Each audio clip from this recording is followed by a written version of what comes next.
시청자 여러분 안녕하십니까. 황장수의 주말에 만나는 영화 이야기. 자, 오늘은 추석 연휴도 끝나고 첫 주말입니다.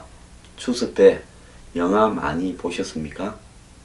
TV에서도 보고 극장에 가서도 보고 요즘 IPTV나 이런 데서 케이블에서 불러도 보고 영화 많이 보시는데요. 영화를 보는 방법이 매우 다양해져 가고 있습니다. 과거에는 극장에 가서 봐야 되는데 요즘은 극장에 가서 이렇게 영화를 보기도 하지만 영화가 끝나기 전에 극장의 상영이 어느 정도 이제 끝나갈라 하면 문 닫기 한 일주일이나 열흘 전에는 IPTV에서도 한 만원 정도로 이렇게 극장에 상영 중인 영화를 이렇게 틀기도 합니다. 자, 그러면 제가 이제 궁금한 것은요. 그럼 IPTV로 그 영화를 보는 사람도 극장에 영화를 본 관객에 포함시키느냐, 이런 부분이 저는 좀 상당히 궁금했습니다. 그래서 IPTV 하나 볼 때마다 극장 상영 중인 영화는 보통 10,000원을 하는데요. 그러면 10,000원이라는 부분으로 한 명으로 포함시키느냐, 집에서 여러 명이 봤든 안 봤든 도대체 어떻게 카운트를 할까, 이런 부분이 궁금한데 이것 저 아는 사람이 없어서요. 누구 아시는 분 있으면 저한테 이 방송을 보는 대로 연락 좀 해주시기 바랍니다. 제가 사실 별거 다 궁금해한다 이렇게 말씀할지 모르겠는데요. 한국 영화 하도 요즘 천만 영화를 많이 이야기해서 천만 영화가 과연 1000만 명이 더 들어가서 본 거냐, 안 그러면 이런저런 것을 다 합쳐서 합산 카운트한 거냐, 이런 부분이 많이 궁금했습니다. 자, 한국 영화가요, 1000만 영화의 그늘이 만만치 않습니다. 이 1000만 대박 영화가 한국 영화 중에 제가 세어보니까 한 13개 정도 돼요. 근데 그 중에 한 2개는 이 정확한 데이터가 부정확할 수 있다. 왜? 지금처럼 영화 상영 관객을 종합적으로 전산으로 합산하기 이전에 아주 초창기에 만들어진 1000만 영화는 정말 1000만 명이 넘었는가에 대한 논란이 아직도 조금은 있습니다. 자, 그런데 제가 전에 이야기했잖아요. 영화 하나 보는 당 이 한 명이 보실 때 한 4,000원 가량이 투자회사에 넘어가면 결국 한 150억 들은 영화다 이러면 그 돈이 남으려면 제작비가 한 400만, 450만 명은 들어가야 최소한 손익분기점이 된다. 450만원 넘어야 된다. 자, 그러면 이 1000만 영화의 마케팅 비용은 과연 얼마인가? 한 150억 들어갔다 하면 마케팅 비용을 한 40억 정도 쓸 거라고 보는데, 그럼 나머지 110억이 전부 영화에 투입되었느냐? 그것도 사실 저도 좀 의문입니다. 그 돈이 배우 개런티, 또 세트장, 각종 촬영 기자재임 렌탈 비용, 또 엑스트라라든지 이런 사람 동원 비용, 그리고 각종 식대나 숙박 비용, 또 출장, 해외로 로케이션 가기도 하고, 이런 비용을 포함했을 건데, 저는 영화 비용의 산출이 사실상 투명하게 이루어지는가, 국세청에서는 이런 부분들을 제대로 보는가 하는 의문도 있습니다. 또 1000만 영화가 넘게 되면 요즘 감독이나 배우들이 러닝 개런티라 해서 추가적으로 더 받기도 하는데요. 그 1000만 영화를 탄생시킨 이면에 조명이라든지 영화의 조연출, 또 각종 스태프들 많지 않습니까? 그런 사람들이 과연 그러면 1000만 영화가 넘으면 월급을 한 돈 150이라도 계산해서 제대로 받는가? 제가 듣기로는 제대로 못 받는다. 1000만 영화가 넘어도 그 일당을 갖다가 한참 이후에 받거나 일부는 못 받은 사람도 있고, 그분들이 1000만 영화가 넘었다고 해서 그 영화에 따른 성과를 받는데도 또 열외되어 있다, 이런 이야기도 들었습니다. 그러면 이 1000만 영화를 넘어서서 돈 버는 사람은 누구냐? 투자자하고 극장하고 주연 배우하고 감독 정도에 불과할 거다, 이렇게 보는데요. 자, 이런 상황에서 이 한국의 2000만 넘는 영화를 제가 세어보니까 13개입니다. 연도별로 차례대로 한번 보면요. 2003년에 신미도, 2003년에 태극기 휘날리며, 2005년에 왕의 남자, 2006년에 괴물, 2009년에 해운대, 2012년에 광해, 2012년에 도둑들, 2012년에 7번 방의 기적, 2013년에 변호인, 2014년에 명량, 2014년에 국제시장, 2015년에 베트남, 2016년에 부산행입니다. 자, 최초의 천만 영화로는 신미도가 꼽히는데요. 이 신미도가 태극기 휘날리면은 1000만이 넘는 걸로 1108만 1174만 명이 본 것으로 되어 있는데, 사실 데이터에 다른 이후의 왕의 남자부터 이후의 데이터에 비해서 집계 방식이 조금 다른지 부정확할 수도 있다라는 이야기가 나오고 있습니다. 그래도 어쨌든 1000만이 넘는 영화로 간주되고 있는데요. 국산 영화가 이렇게 1000만 영화가 넘을 동안 그러면 수입 영화들은 1000만 영화가 그러면 없었느냐? 있습니다. 역대 수입 외국 영화 중에서 1000만 영화는 다들 아시는 아바타 1330만 명이 봤습니다. 두 번째는 인터스텔라인데 1030만 명이 봤고, 세 번째는 겨울왕국인데 1029만 명. 자, 2, 3, 4등은 다 비슷합니다. 어벤져스, 인터스텔라, 겨울왕국이 1050만, 30만 이런 식으로 앞서거니 뒤서거니 하면서 2등, 3등, 4등을 하고 있습니다. 자, 외국 영화가 그렇게 많이 개봉이 되어도요, 외국 영화 중에서 1000만 명이 넘은 영화는 이 4개밖에 없는데요. 아바타는 당시 최첨단으로 제임스 카메론 감독이 3D 입체 방식으로, 모션 캡처 방식으로 영화를 촬영을 했어요. 그 기술적인 부분이나 색상, 입체, 또 이 와이드 스크린, 이 3D 이런 식으로 다양하게 상영이 되었기 때문에 충분히 역대 최고의 어떤 영화라 이렇게 평할 수 있습니다. 해외에서도 아마 역대 최고의 흥행실적을 기록했을 겁니다. 자, 그런데 어벤져스야 한국 사람이 좋아하는 히어로물이고, 또 마블 원작도 있고, 또 여러가지 이 히어로들이 집단으로 떼거리로 출연하지 않습니까? 그렇기 때문에 2등을 했다, 이해가 갑니다. 겨울왕국이야 또 사실은 이 만화 영화라는 특성상으로 주제곡도 히트했고, 또 이 다들 다양하게 알고 있는 어떤 소재들을 갖다가 꼬아서 만들었고, 영화에 또 여러가지 이 내용들이 우리가 이 보고 있는 각종 동화들에서 차용도 했고, 또 만화 영화 중에서 상당히 재밌게 만들어서 애들이 방학 때 많이 보러 갔다, 그래서 충분히 또 1000만이 넘을 수 있습니다. 하나 좀 이해가 안 되는 영화는 인터스텔라인데요. 이 영화는 사실은 그 안에 웜홀 이론이니 블랙홀이니 이런 복잡한 내용을 갖고 있는 SF 영화입니다. 자, 지구가 황폐해져서 이제 이 새로운 어떤 이 살 곳을 먼 우주로 떠나서 찾아야 되는 그런 어떤 영화인데요. 이런 어떤 거기 영화에 나오는 그런 여러 가지, 한마디로 스티븐 호킹이나 아인슈타인 이런 사람들이 알 수 있는 이런 이론들을 영화에 이렇게 깔아놓고 있는데, 사실은 시공을 초월해서 대화를 한다라는 이런 내용들이라든지 이런 부분들이, 또 이 영화는 세기 말적인 좀 염세론도 담고 있습니다. 자, 크리스토퍼 놀란이요, 인셉션이니 메멘토니 여러 가지 영화에서 좀 행위상학적인 어려운 영화를 만들죠. 자, 그런데 이 영화가 1000만이 넘었다라는 것은 제가 생각할 때는 한국 관객들의 지적 허영심을 상당히 좀 이렇게 충족시키기 위한 도구로 이용되지 않았냐는 겁니다. 1000만이 넘는 영화들은 다들 비결이 하나씩은 있는데요. 이 영화는 그야말로 한국 영화 관객들에게 이 영화를 보게 되면 뭔가 지적인 만족을 얻었다라고 이렇게 생각되는 미끼를 던져서 그렇게 된 게 아니냐, 저는 그렇게 생각을 합니다. 그래서 정확하게 한국 관객들을 상대로 해서 타깃에 성공했는데요. 과연 해외에서 한국만큼 1000만 명을 넘겼는지 저는 그런 이야기를 듣지 못했고, 해외에서는 상당히 대중적인 영화 중에서 약간 흥행을 한 정도지 이 전 세계에서 보기 드문 흥행을 한 영화로 저는 생각을 합니다.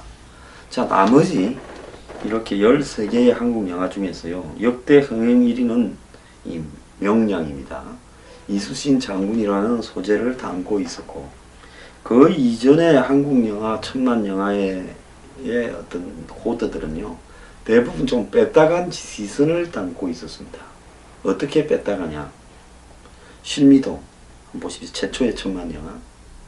자, 국가가 북파하기 위해서 개인을 갖다가 고용해서 아주 몹쓸 짓을 시킵니다. 뭐 그 중에는 범죄자도 있고 여러 사람이 있습니다. 그래서 그런 어떤 훈련을 받다가 참다 못해서 반란을 일으킨 소재입니다. 자, 국가의 인권 탄압이라는 소재를 담고 있죠. 태극기 휘날리며 6.25 때 형제가 국군과 북한군이 되어서 서로 총뿌리를 마주치는 이런 내용들을 담고 있습니다. 자, 그러면서 이 영화가 겉으로는 6.25를 소재로 한 어떤 전쟁 영화다라고 했지만 내부적으로는 둘 다 잘못됐다라는 식으로 코드를 담고 있어. 제가 그때 이 영화를 노무현 정권 때 보고 나오면서 속으로 참 영화가 이렇게 가면 안 되는데 하는 개탄을 했던 부분이 있습니다. 자, 왕의 남자. 왕의 남자 연산군이라는 폭군을 소재로 해서 동성연애 코드를 담았습니다. 즉 왕을 조롱하는 민초라는 어떤 소재를 담고 거기에 동성애를 살짝 얹어서 이준익 감독의 이 영화는 왜 1000만 명이 넘었는지 사실은 이해가 가지 않습니다. 제작비도 뭐 한 70억 밖에 안 됐고요. 그리고 이 영화에 1000만이 넘을 만한 스펙타클이나 볼거리도 별로 없었고, 그렇다고 뭐 제가 봤을 때 영화적으로 한 3,400만 명은 볼 수 있을 정도의 수준밖에 안 되는데 1000만이 넘었습니다. 그래서 한국 영화 관객은 입소문이 중요하다. 이 영화에 살짝 담은 동성애 코드가 저는 1000만을 넘는데 기여했다라고 보고 있습니다. 자, 괴물. 이 영화도요, 반미적이고 좌파적 시각을 좀 담고 있죠. 저는 올바른 좌파적이거나 진보적 시각은 영화에 담는다고 해서 뭐라고 이야기하고 싶진 않습니다. 근데 얼토당토 안 한 부분이 담겨 있죠. 미군이 한강에 뭐 생화학 물질을 뿌려서 한강에 사는 생물을 이렇게 변종으로 만들어서 괴물로 만들었다. 자, 이 영화는 국가의 무력감과 반미 코드를 담고 있습니다. 자, 해운대. 이 영화는 그야말로 재난 영화인데요. 사실 기술적이나 내용적으로 좀 허접합니다. 컬러 그래픽도 그렇고요. 그런데 어쨌거나 한국의 해운대를 쓰나미가 덮친다라는 그 스케일 규모 때문에 사실 만듦새가 좀 허접해도 1000만이 되었습니다. 뭐 이런 보통 1000만 영화는 여름 방학이나 겨울 방학에 개봉하면 방학 때는 영화 보는 시즌이기 때문에 관객이 많은데 특히 여름 방학 때 대박을 쳤습니다. 이 영화는 뭐 스펙타클 이런 식으로 포장이 되어 있기 때문에 볼거리 또 쓰나미가 당시에 이런 해운대를 덮친다. 나중에 일본의 후쿠시마 그 사태 때 사실은 뭐 이런 가정이 현실이 됐죠. 자, 그 다음에 2012년에 광해. 저는 이 영화를 뭐 보지도 않았는데요. 이 영화는 사실 당시 대선 때 여러 야권의 대선 후보들이 보러 갔고 현명한 군주를 다룬 영화였기 때문에 이 영화가 1000만이 넘었는데 억지로 CJ 측에서 상영을 연장해 가면서 1000만을 넘도록 했다라는 부분 때문에 1000만 영화에 대한 정치적 오해를 갖다가 불러일으킨 영화였고요. 또 아마 이런저런 이유 때문에 CJ그룹이 대선이 끝나고 여러가지로 어려워서 오히려 또 이번에는 반대로 명량 같은 민족주의적인 뭐 다소 뭐 국뽕이라고 좌파들이 이렇게 이야기하는 또 국제시장 같은 이런 영화를 만드는데 일조한 그런 영화가 되었습니다. 2012년은 영화사적으로 중요한데요. 1000만 영화가 3편이 나왔습니다. 도둑들이라는 영화. 이 영화에 보면 아주 화려한 캐스팅이 나오죠. 뭐 전지현 씨를 비롯해서 뭐 이정재 같은 온갖 이 스타들이 톱 스타들이 총 출동을 해서 보여줍니다. 그래서 1298만 역대 4위의 기록을 하면서 했는데 마카오 등을 소재로 해서 영화적인 재미나 볼거리가 있어서 천만 영화가 됐습니다. 그 다음에 희한한 천만 영화가 또 하나 나왔습니다. 7번방의 기적인가 하는 영화인데요. 뭐 교도소에서 갇힌 한 죄수가 뭐 딸을 안에 들어가서 7번방의 선물을 이렇게 키우면서 뭐 나오는 이야기들인데요. 이 영화는 고작 35개 제작비를 들였다. 마케팅 비용까지 해서. 그랬는데 입소문을 타고 1281만 명이나 봤습니다.